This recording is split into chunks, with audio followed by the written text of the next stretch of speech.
Hello, ladies and gentlemen, and welcome to another exciting evening from Pretty Boy Doug Masters' Kayfabe Korner. If any fans would like to call in and ask a question for myself, the guest, the co-host, or just want to tell us how much you love our show, feel free to call 954-246-0398. That's 954-246-0398. I'm Pretty Boy Doug Masters. My co-host is Sean Bryan. How you doing, brother? I'm doing great. Awesome, great. Getting my dog out. Oh, there you go. My dog-faced gremlin, you know. There you go. Ladies and gentlemen, my guest tonight, he's been there and back and then some, still doing it. Been there and done that. Mr. Bob Cook, thank you for your time, brother, and expertise and making schedule to be on my show. Appreciate it. Yeah, I appreciate you having me. And putting me over a little bit there. It's the first time I got put over. Unbelievable. I didn't even have to pick a pinfall to do it. Yeah, I know we know who trained you and everything, Bob. Can you kind of shout it out there to the listeners and, you know, who trained you what year and just kind of give us a biography, brother. It's good. Well, I got trained by the great Malenko, one of the greatest professional wrestlers in history, one of the greatest heels in history, and one of the greatest human beings ever to walk the face of God's green earth, and that includes God, because at least we got proof the great Malenko is here because he trained me. I just told you he trained me. There's proof. 1981. 1981. Awesome. How many years back then? How many years trained properly? How long did it take you to get trained? And about first territory you kind of went out and put on your belt? Yeah, I was probably 6 months after I started to have my first match, and Malenko used to run shows, you know, for his students to give them experience in front of people. So my first match was a Malenko run show, and did that for several weeks. Not Malenko all the time, but then he just did the indies from then on, and I got lucky and started wrestling for Florida Championship Wrestling, or Championship Wrestling from Florida, as it's correctly called, in 1986, and I stayed there until it died in 88, but I had nothing to do with it, trust me. That's what they all say. Yeah, well, that was great. Jim, that was that mongoloid-looking, bug-eyed freak Jim Crockett's fault that Florida Wrestling died. Thanks, Jim. Yeah, and now we got, I was just talking about on my producer before we come on the air, and now we got, you know, like I said, SmackDown tonight, and they're going to give Vince a run for their money, and I was saying that ought to be. Well, I know, Bob, what, as far as getting back in the business when you did and myself back in the 80s, what do you see as different training-wise or just as far as professional-wise from the old days to the old school to today's school? You know, it's hard to tell. Everybody has a different outlook on things. For me, it's just a lot of the little things that were done to make you as a fan believe no one cares anymore. Whether it's throwing punches, this, that, they don't care. It's not important. As long as they get their routine in, as long as they get their allotted time with whatever spots they talked over for 4 hours in the dressing room before they went out for the 5 minutes they're going to get, seems more important than what they do in those 5 minutes as far as what it looks like, what it means, and the impact it actually sends on the fans, where they would go, holy crap, you know, I always thought wrestling wasn't real, but these guys certainly convinced me. I don't know, maybe they were really fighting. No one cares anymore. It's just a routine now, whereas in the old days, we kind of took pride in making sure that what we did looked good, because that was the whole process, making it look real without being real. Am I wrong? No, absolutely not. Yeah. And nowadays, believe it or not, nowadays, wrestling fans still think wrestling's fake, but the guys are hurting themselves and hitting themselves harder than they ever have in history. But 30 years ago, you go to an arena full of 10,000 people, and they think the guys are killing themselves, going crazy, and the guys come back from the dressing room, the only thing they're hurting from is the bumps they took. They didn't hurt each other, and that's the difference. That just sums it all up right there in a nutshell, man. That's right. I'll see you later. I'm off to Hooters. There you go. Ladies and gentlemen, I got a coupon for 10 wings and 10 free wings. So what do you think of that? Dang, Oh, wow. Where'd you find that at? Well, I was duped into buying the Hooters calendar at the first of the year, and they give you coupons. That's part of the duping. Give me $20 and you get $5 worth of coupons. Yeah, that's a score. That's a big time score right there. Bob, can you give us you went to Japan quite a bit, haven't you? Pardon? I couldn't understand that one. Yeah, have you been to Japan quite a bit? No, I never went to Japan. I was you never did, sissy. Huh?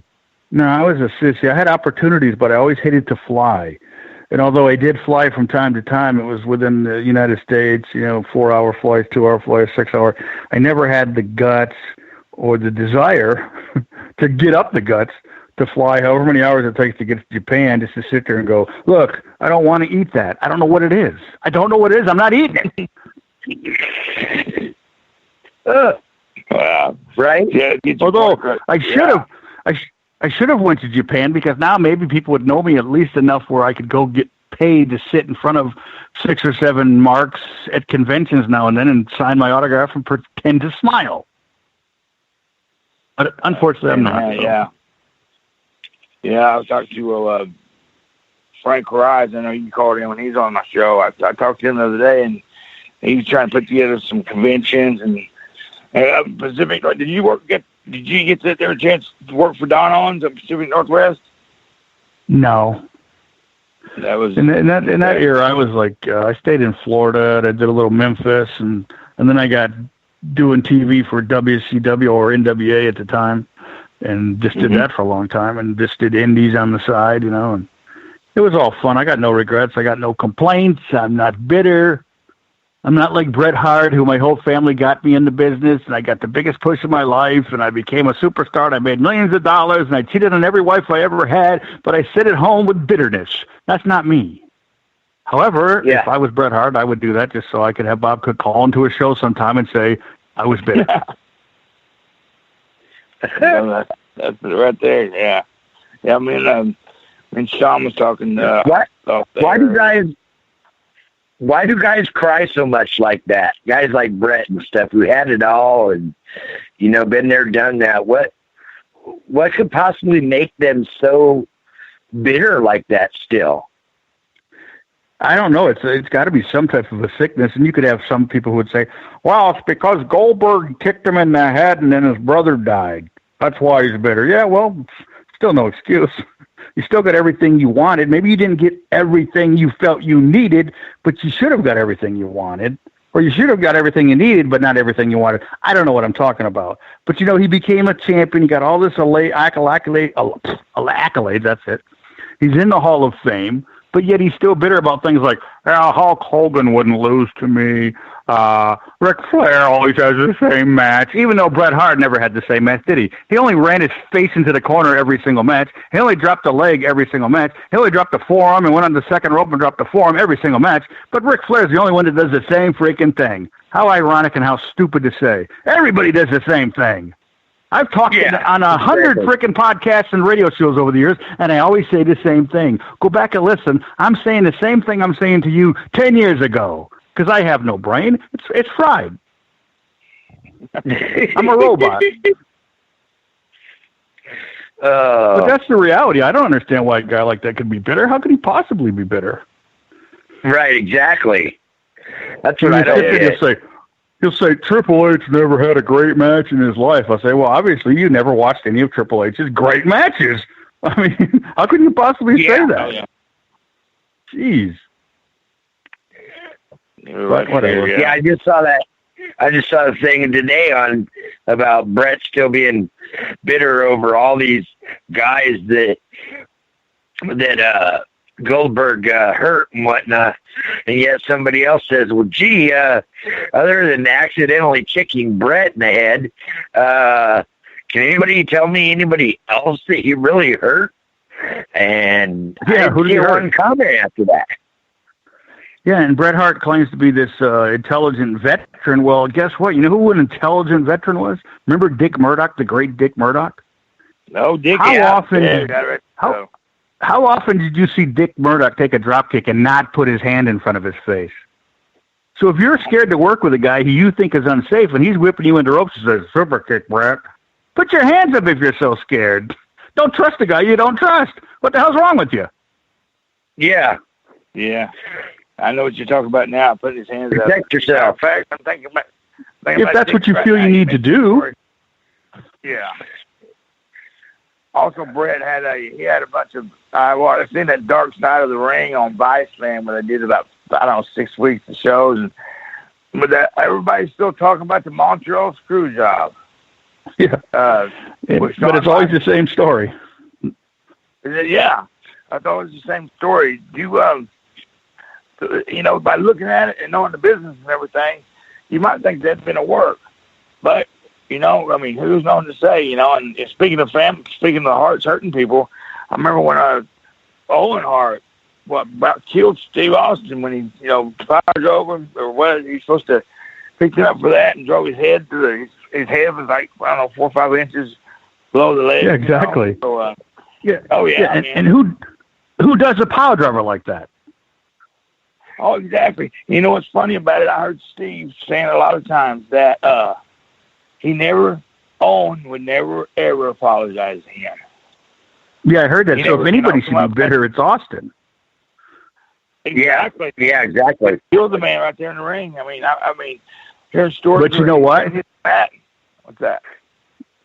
You know what? If Austin was living in a trailer like Haystacks Calhoun did with his mother and died at 50 years old because he was overweight and obese and he lost all his money and had his legs cut off because of the Owen Hart thing, he'd be a little more bitter. If you can escape the business with the millions you made, no matter what happened during the time frame you started and quit, there's a little bit ease to that bitterness. Even Owen's wife, she can go, "They killed my husband. But then again, I did get an $18 million settlement, so it's not all that bad. After all, we probably would have been divorced by then, and he wouldn't have had enough money to pay me the $18 million, so what the hell? I'm not that bitter about it." Yeah. Is that wrong? No.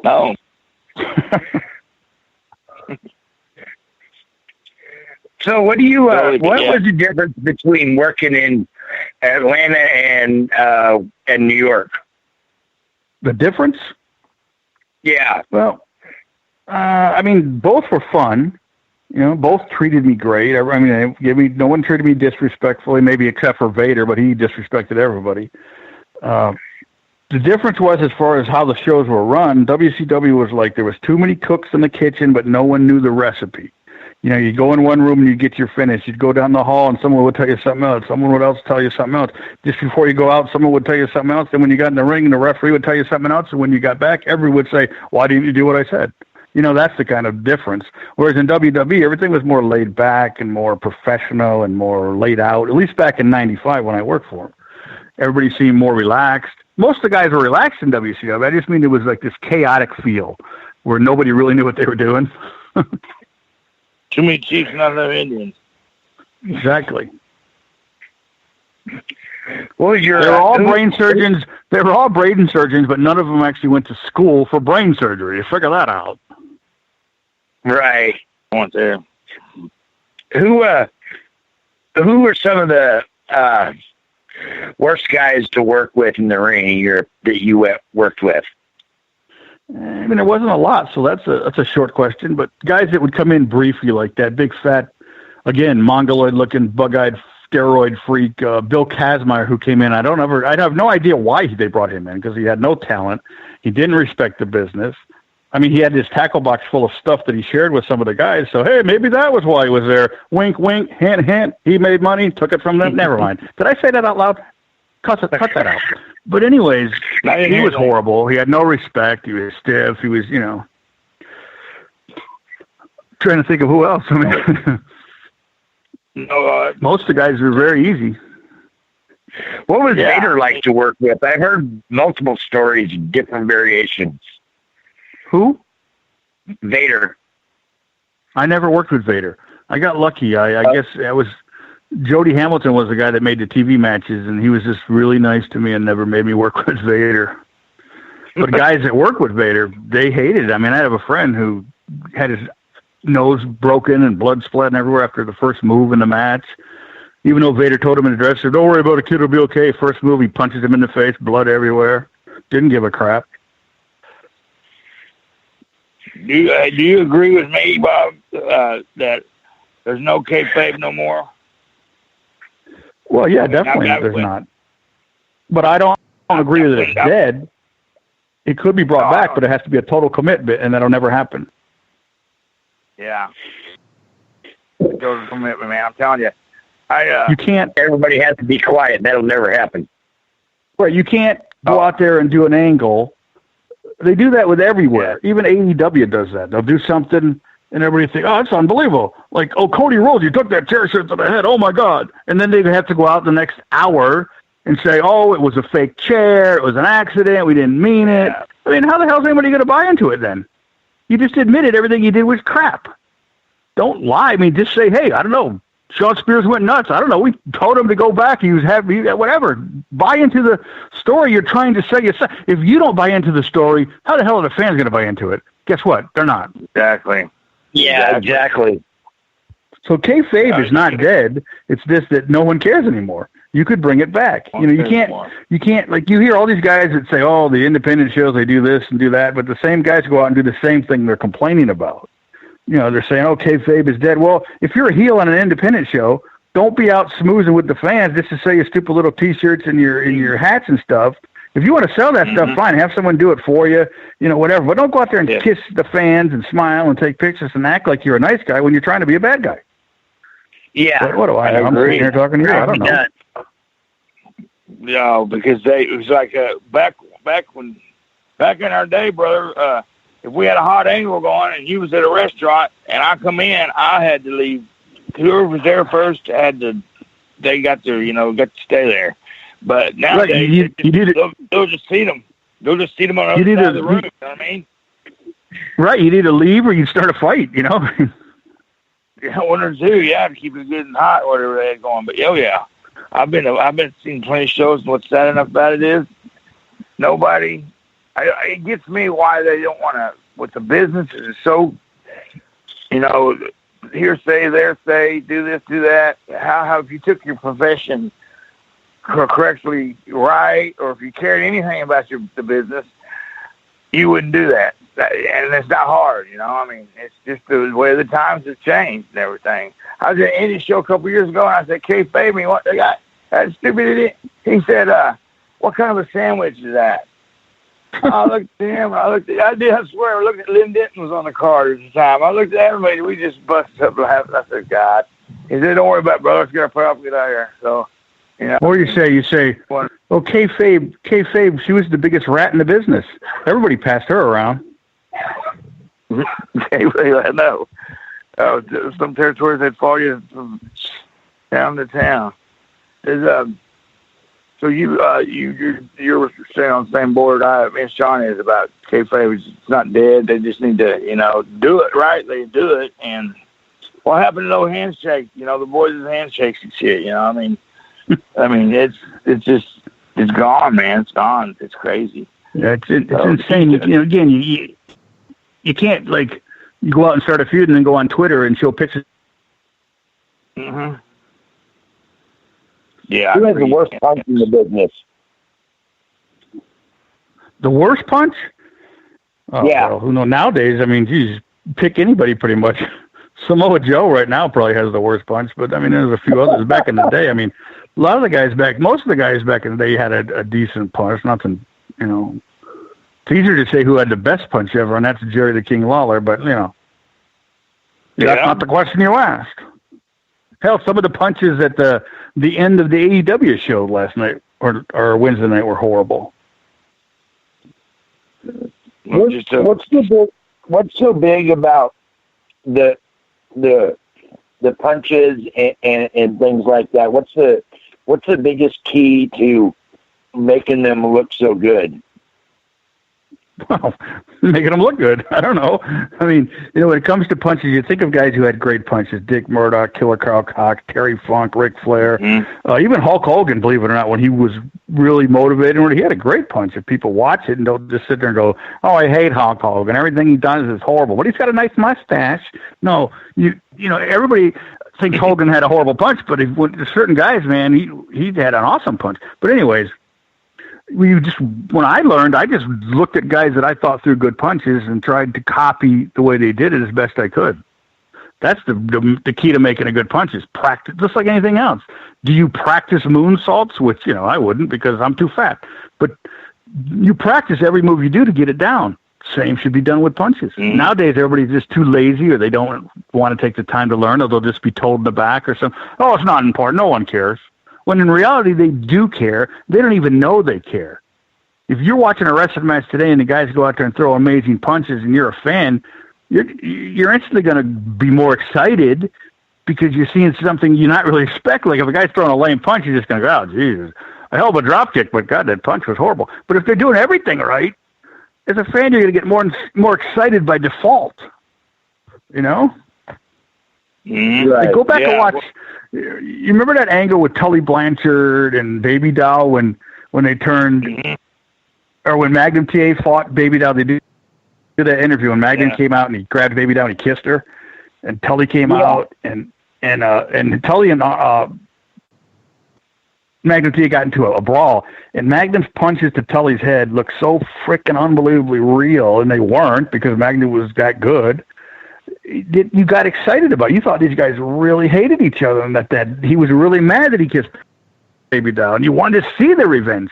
But if Magnum would have went out there and threw punches like that Steve-O looking guy at the end of AEW, you wouldn't have got nowhere near as excited to see his revenge. You just think, Even with that John Moxley coming in and throwing those lame knees in four. Who fights in a real fight and you're sneaking up behind a guy and you throw gay-looking I said the word gay. That's it. I'm going to be ostracized.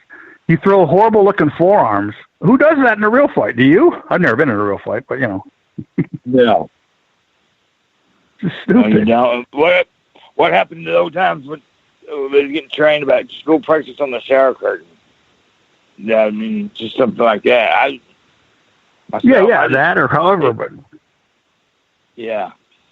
And nowadays, you have an opportunity to learn more than any time in history. You can sit there as a wrestler today, and you go to your school, and you do your practice, and when you come home, you can sit there and watch guys that have good punches throughout history on YouTube, WWE Network, and 100 other platforms right at your disposal. You don't have to buy a tape. You don't have to, record a show. It's there. No guys that throw tape on Jerry Lawler and watch how he punches and sit for 3 hours every day learning how to punch like Jerry Lawler. I'm talking about when Jerry Lawler was on. I mean, he could get lazy too. Let's not get crazy. But when he was throwing his punches at his best, my God, nobody punches. And I took Jerry Lawler's punches. You know what they felt like? Nothing. It hurt worse to take the bump. It hurt worse to take the bump than it did to take the punch. And that's the way it should be. But a lot of people don't realize that. Yeah, you got the mentality. What a lot of people don't know too is the fact that it's putting the punch over at the same time too. That it's not just the wrestler throwing the punch; it's the one who's supposed to take the punch and how they're going to show that how they're going to take it that it's going to show, because again, it's about putting the punch over more than anything else. Like any wrestling. Oh, exactly. Move. See, that's the thing. It's just as, to know how to sell is just as important to know how to give. And, if you have a great punch and the guy don't know how to sell, it doesn't make your punch look any better. If he knows how to sell and you know how to punch, that's like magic, right? But if you have a horrible punch and the guy sells it like it's a great punch, then who looks like the idiot? The guy taking the bump selling because the guy's punch looked like crap and people are going, oh, what the hell did he do that for? Yeah, no doubt. Yeah. So you guys, again, if you know how to punch, Jerry Lawler is one of those guys, man. He's one of the best sellers of all time when it came to taking punches. And you watch his matches with Terry Funk and in the brawls they had where they're believable, off the hook and they're not hurting each other at all. That's the art of wrestling, in my opinion. I mean, the business is rough enough as it is. Why are you going out there and beating yourself up? If you really want to hurt each other, join MMA or get married, Yeah, for the fourth time or something like that.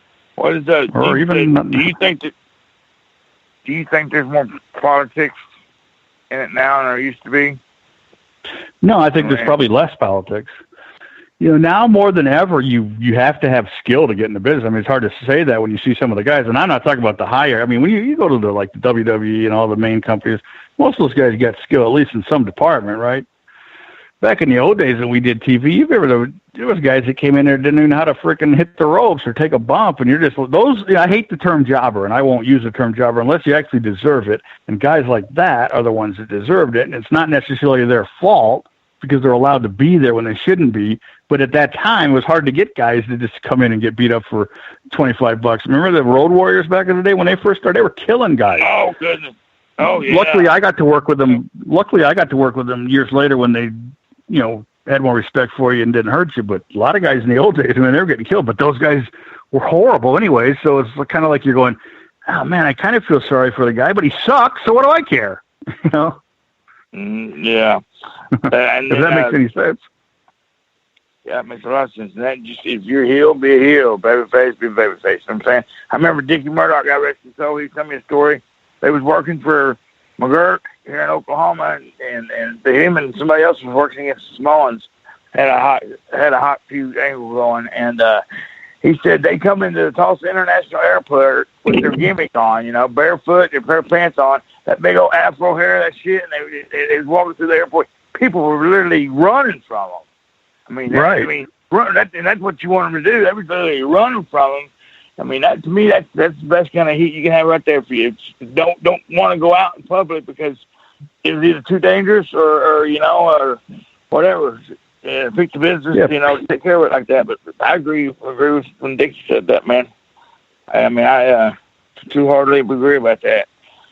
That was great. I mean, in that era, when you had an aura about yourself, you had to play it up in public. Like Terry Funk would tell you when he got into town, he'd start to turn into his heel mode as soon as he got to the local gas station, and he would stay there until he left. Not at the gas station, just in that heel mode.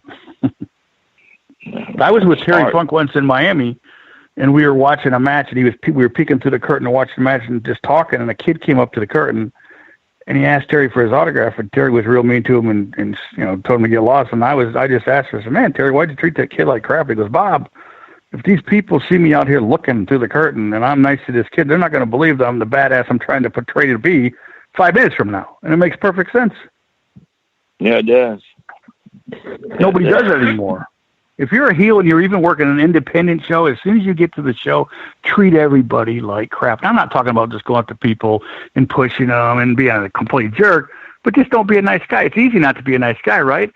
If you went with me to Hooters tonight, you'd find that out. But the reality is, it's easy to do, and it's more fun to do that. When Terry told me that years ago, that's how I started acting. I'd go to indie shows and stuff, and I'd always treat everybody who wasn't part of the show like crap. To us, they'd say hi to you, and you wouldn't say anything to them, give them dirty, whatever. You know what I'm saying? And they would believe you're a jerk because you were technically. Why wouldn't you want to do that? Because it's fun. Heck, being the bad guy was the best part of wrestling.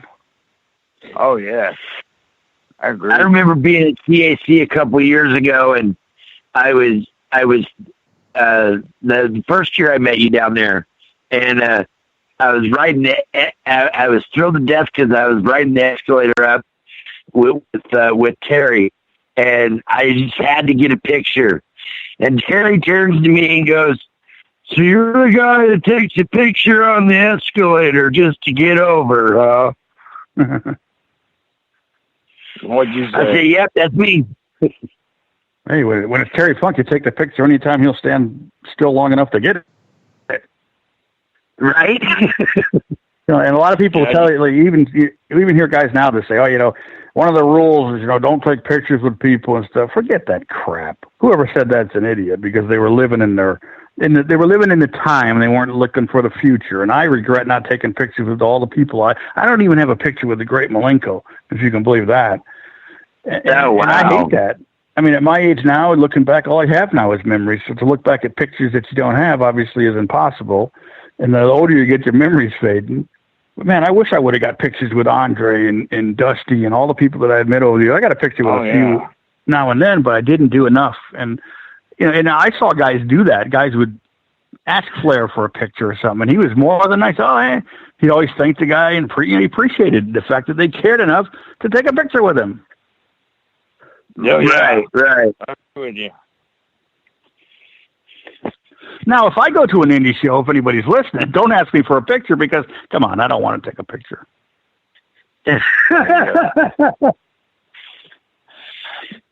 Oh, oh God, I know where this now. It's called chair timers. Yeah, chair timers. They go. I mean, I think like you mentioned the Terry Funk and Jerry Lawler.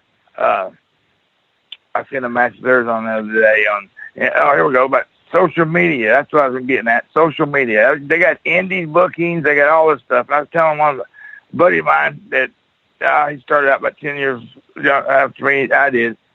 And I said, nowadays, you can get on social media and you can get booked just like that. You know, everybody not even wants to see how you work. I remember in the day we didn't have no DVDs. We had the VHS tapes. We had to go to the mailbox, post office, keep running back and forth, see how you get booked. Nowadays, man, I was going to all the wrestling groups on the internet the other day, and it was like, God, they got indie booking wrestling. They even got birthday parties that they throw for kids or adults, to bring some of the boys in. I think Alex Porto with the Genesis down there, he got something there I was saying. But yeah, the social media is where it's at, and it'll either hurt you or it won't. Is that did you remember having to? Go ahead. It'll only hurt you if you allow it, but it'll only benefit you if you use it. So why not use it? Oh, exactly. I mean, back when I was wrestling, you'd get booked. Back when I was wrestling, you'd get bookings you'd do a show that you were booked on, and you'd meet somebody there that thought you did good, and they'd say, "Hey, I got a guy that's doing a show next month. Do you want to be on it?" And then from there, you get booked, and you get booked, and you get booked. If you go to the shows and you would treat everybody like crap, not associated with the show. If you treat everybody with respect at the show, they're going to say, hey, maybe this guy could be used. I don't know if that happens anymore, but there's a lot of disrespect in the business now, it seems. I know. Yeah, there is. You see where I'm coming from? But a lot of it starts. Go ahead. Well, I was just going to say, a lot of it starts with the trainer. Your classic old school trainers are dying off and retiring and unfortunately dying off. And so you're left with these guys that didn't fully learn how to wrestle. So they're teaching guys to not fully learn how to wrestle, and they're learning less than the unfully learned guy. And it's just like a trickle-down effect. Basically what you have is you have guys today that aren't that great of trainers. So you have it's almost like in the old days where you take a original copy of a VHF tape, and by the time you make 20 copies, every version of that copy is less quality. So that's what you have. You have a guy who's not that great of a wrestler who thinks he can train because he's got money off his tax income to buy a ring off of highspots.com, and he's training guys. So you're flooding the business. You're creating a disease that there's no cure for except for, get this, nuclear Armageddon. That's right, I said it. Drop the nukes, folks. Armageddon. Yeah, you got the shit reading the shit. But that's my belief. I mean, you still have some old school trainers. Jimmy Valiant's still around. Dory Funk Jr. is still around. I just worked for him last month. So you got guys that still have the old school mentality, and they're teaching that way, but it's getting harder and harder. And then you have the WWE who has a fantastic training center, but at the same time, it's cookie cutter. I mean, you look at an old school poster. Say, go to 1990 and look at the poster of the Royal Rumble. You could instantly, even in a drunken stupor with one eye, you could pick that poster and you could know there's the Boss Man, there's Kamala, there's the Hulkster, there's Randy, there's the Warrior. You could pick out the guys because they look different. They had a distinction. You could put 50 guys in the WWE right now on a poster, and I swear to God, I wouldn't be able to name them all. How many of them have a beard and a bald head? How many of them have a freaky tattoo and a beard and long hair? How many have a real long beard and no hair? I mean, it's just, there's no distinction anymore. And it's crazy. Right. When you have that's what drives me nuts about WWE. I mean, is they have that awesome training center, but they're training so many people that look alike, and you'll see all these new guys. Oh, they just signed 10 new people, and they all look alike. And the ones they signed before that who looked alike never got over. So how are these guys going to get over, you know? Drew McIntyre's got a great look. Drew McIntyre's got a great look, but he looks just like 10 other guys they've had that never got over. So how's he going to get over? Guess what? He's not. But he's making money, so I can't fault him. They need uniqueness. Drew McIntyre is very good, but, you know, he needs something that's going to be more unique for himself, and he could be a superstar. You know, the same thing with, to me, the only one that really did the same style that really was unique with was Believe It or Not, when they seemed to be putting a push on was when they were putting a push on Dolph Ziggler back in 2015. You know, that was the only time I really thought I really saw something coming out of someone, because it was like, you know, and the way he had to struggle, and the way he had to just constantly show he could persevere, and WWE didn't run with that. It was like, you're destroying something that is a more modern day version of Ric Flair. And to me, that's where a lot of it is, and this is a big reason why the women get over better than the men do in WWE right now. But at the same time, when they've given Ziggler chances, he fell short. They've given him chances this year, last year, where he goes out and they put him over as this guy who he's bitter about the business and this. But then when the bell rings, he doesn't deliver in his match. Whose fault is that? No one ever has a bad match because of the booker. What you do when the bell rings is what you do. If everything you do looks like crap, or if your actions aren't, you know, like they should be, whose fault is that? No one ever. I can't imagine any booker laying out a match and then going, "Oh, by the way, when you go out there, suck." You know? Yeah. Yeah, but who's the one person you could really single out in WWE, you know, that really has any sort of uniqueness to him? You know, or, you know, and it's hard now. And it has to be someone that hasn't been done before. You know, at the same time, too, AJ Styles has been done. You can't really talk about that anymore. You know, John Moxley has been done. You can't talk about that, and I know we're going to AEW there. You know, I mean, the only one that comes closest that could probably have his own uniqueness, because he's not as big as the other guys were, but he is big, you know, but he has a few more wrestling moves, and if you did things right with him, he would be the practical one, would be a Roman Reigns at this point, if you were really going to try and say, let's get him over this hump and let's give him something to really work with, you know, to really push him. Because I mean, I'll never know why. To Dwayne Johnson. I'm sorry, to Dwayne Johnson is.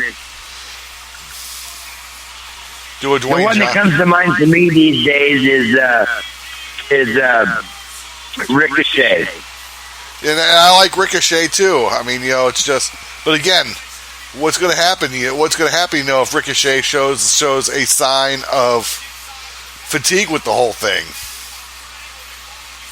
I mean, some of these fans that primarily listen to the dirt sheet writers or the internet wrestling community, you know, they're one and the same, really. But you know, it's just, you know, I mean, you know, they're pushing for more of the same things, you know, that just are really redundant. You know, I mean, you know, you're trying something new with Bray Wyatt after the thing you had with Bray Wyatt was really getting over with him in the rocking chair. It was already over, and you did. And what'd you do? You stopped it dead in its tracks. Was it Bray Wyatt? I don't know for sure. I don't know if it's promoters or anything when I talk about a lot of these guys. You know, but you know, well, Go ahead. Well, I was just going to say, I mean, we as the viewer never really knows what's going on backstage, and it could be something as much as an issue with a guy who's just not on time as much as he should be, or he has some type of an attitude that rubs the right guy the wrong way. And you could be the most over guy in the business, but if in the eye of the most important people, and those are the ones that make this decision, you're simply not reliable. You're simply not that guy that we have no idea about. We could look at someone like Braun Strowman or something, even though I don't like Braun Strowman, but you could look at him and say, oh, he should be the champion, damn it. But I heard that he has a problem being on time. Who knows if it's true? You know, I mean, there's reasons we have no idea. And there's guys, I mean, even back in my day or our day or whoever day it is, you had guys that had attitudes, you know. And there's a different, you know, and again, some guys can rub a, like people used to, they talk about how Shawn Michaels was such a jerk back in the day. He was always cool to me and he was always cool around me, so I can't speak on that. And everybody has that in them. If you're getting a certain push in the business you love, you're going to do everything you can to protect it. And obviously you're going to bring as many of your best friends along the way with you if you can, if they're not going to hold you down. It only makes sense, right? So you're going to be looked at as the asshole or the bad guy because you're helping yourself when everybody else thinks you should be helping the whole business, which in turn means helping them, when in reality, that's not even the way of the world. Let's face it. I mean, the richest guy in the world will get out of a limousine in front of a homeless guy, not hand him, you know, a look, let alone money. So we're not here to help everybody. We're here to help ourselves as best as possible. But if we get the trickle-down effect that we can help our friends too, great. But who really knows behind the scene? I agree about Roman Reigns. I think Roman Reigns is great. But again, the cookie cutter, like Ricochet, he's fantastic. But look what they did. He was getting over in NXT. They bring him into the main roster. The fans don't really care about him because of how they brought him in. It's like one day he's just here. Oh, there he is.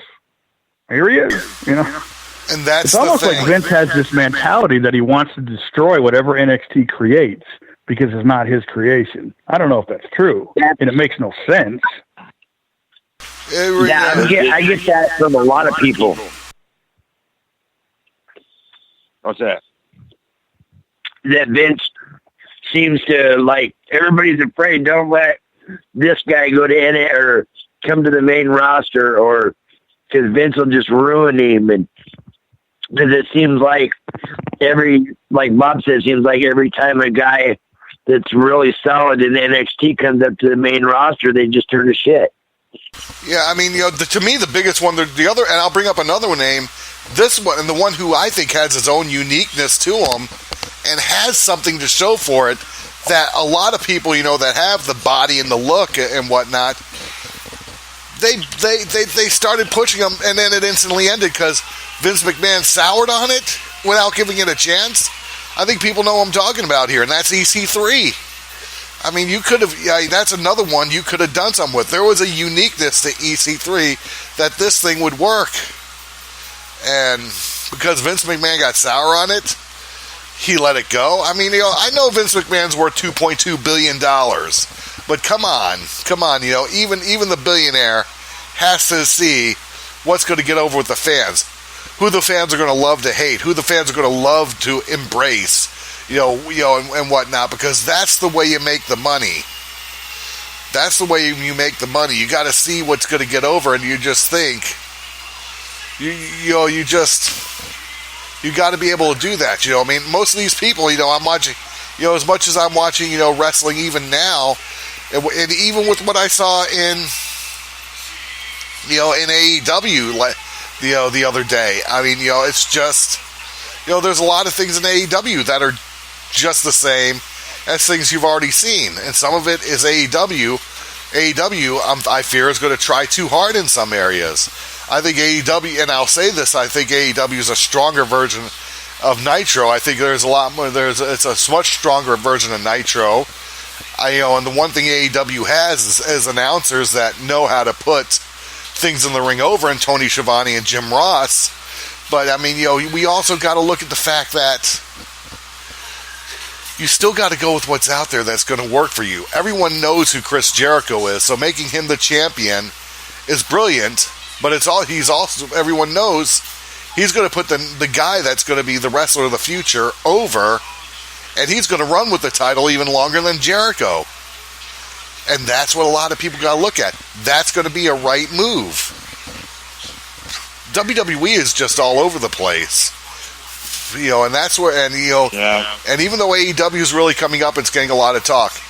Your top company is still the WWE, and the WWE, I think, needs to look at it and say, we gotta put the next person over. We gotta find wrestlers that are going to be more unique and not all look the same, just like you're saying, Bob.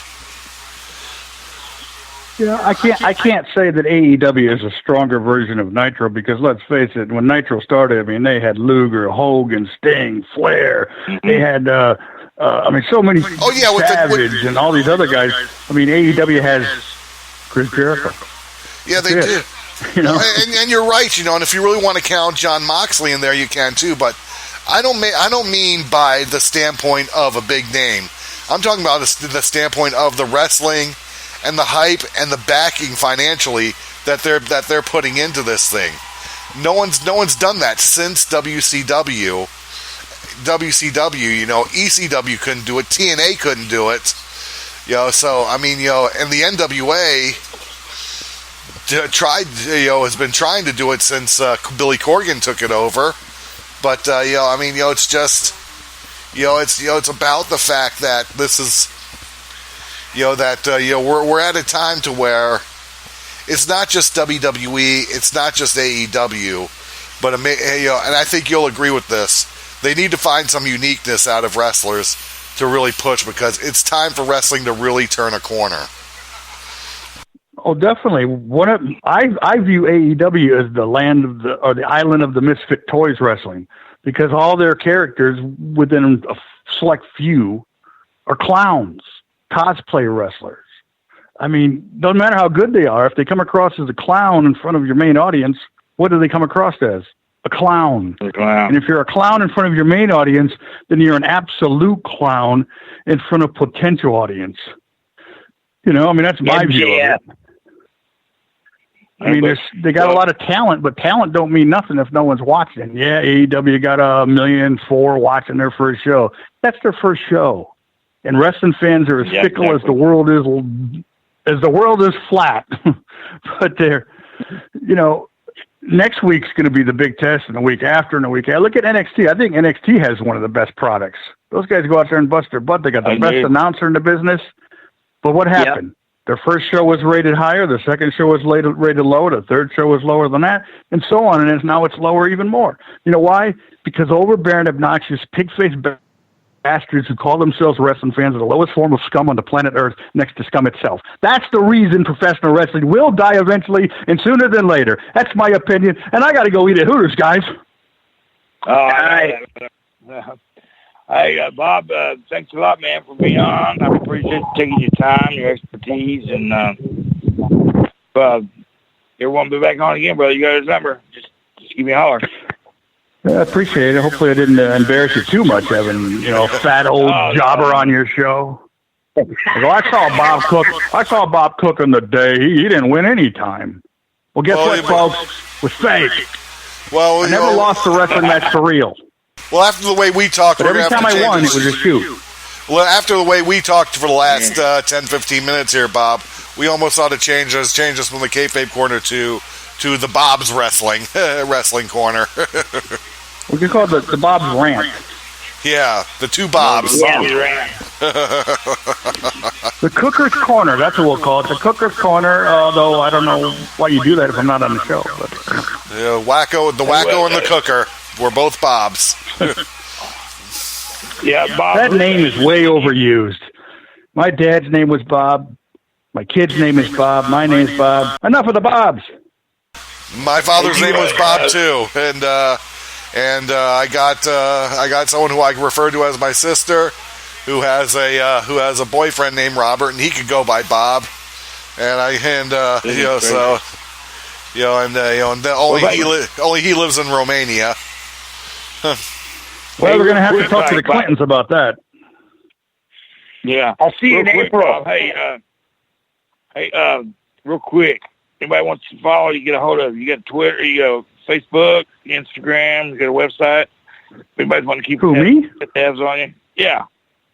Well, I mean, I'm on Facebook, and I do Twitter, but I don't do Twitter. You know what I mean? I have a Twitter account, but when I post on Facebook, it shows up at Twitter. I very rarely actually post on Twitter. I'm like a magician. I don't know how it works. Yeah. And even if I did, I wouldn't tell you, because Kayfabe isn't dead in my world. Right. That's why I call it the Kayfabe Korner. Anyway, hey, man, enjoy your Hooters, man. Yeah, I appreciate you guys having me on. Tucker. Where? Yeah. I'll see you in Vegas in April. Yeah, unless I don't get out there because, well, you know, I hate people. I hate to travel. I hate to leave my house. I hate to do anything. But I'm going to Hooters. I might go out there in April. I don't know. There you go. You'll be with Darlene. You ain't alone. Yeah, my friend Darlene probably won't let me stay home, unfortunately, but we'll see. No. Brother, appreciate it, man. God bless you, and stay safe out there. All right, take it easy. Thank you. Don't let any hurricanes carry you away. No, not in Florida. What, are you crazy? Yeah. All right, buddy. Appreciate it. Thank you, sir. All right, bye. Bye. Well, there you guys go. Sean, what did you think about what Mr. Cook had to say? Kind of one thing I was going to ask them, if remember in the old days, brother, it used to be you had a booker, then you had a booking committee. I don't know if it's like that nowadays or not. That's one thing I was going to ask him. And anyway, he's going to go Hooters and everything. Hey, Sean, do we, I'm putting you on the spot here. What we got lined up for the great fans out there coming up, our guests? Kind of ran it off a little bit for us? We got, next week, we got one of the OGs of Glow, Jailbait, Miss Trisha Marie, will be on next Friday. And then a week after that, we have a gentleman who was in Portland in the late 80s had a nice little run for about a year up here. A big program, a country boy gimmick. His name was Carl Stiles. He'll be out in a couple of weeks, and I'm working on possibly for November one of the greatest managers in WCW, Mr. Sonny Ono, in November, and also one of the Mounties, Rene Goulet, hopefully. Oh, wow. I look forward to that, brother. Yeah, oh, shoot, brother. Well, anything else to say, brother? Put it out there? Yeah. I guess not. What? I guess, brother. Listen, well, I'm going to be, this is Doug Matthews here. I'm going to be hosting this week if we're going to go on a new day or a new time. So listeners, just tune in, and you'll see it on social media probably about Monday, and then we'll just go from there. But until next time, be good, if not be good at it. And no one is as good as a pretty boy, Doug Masters.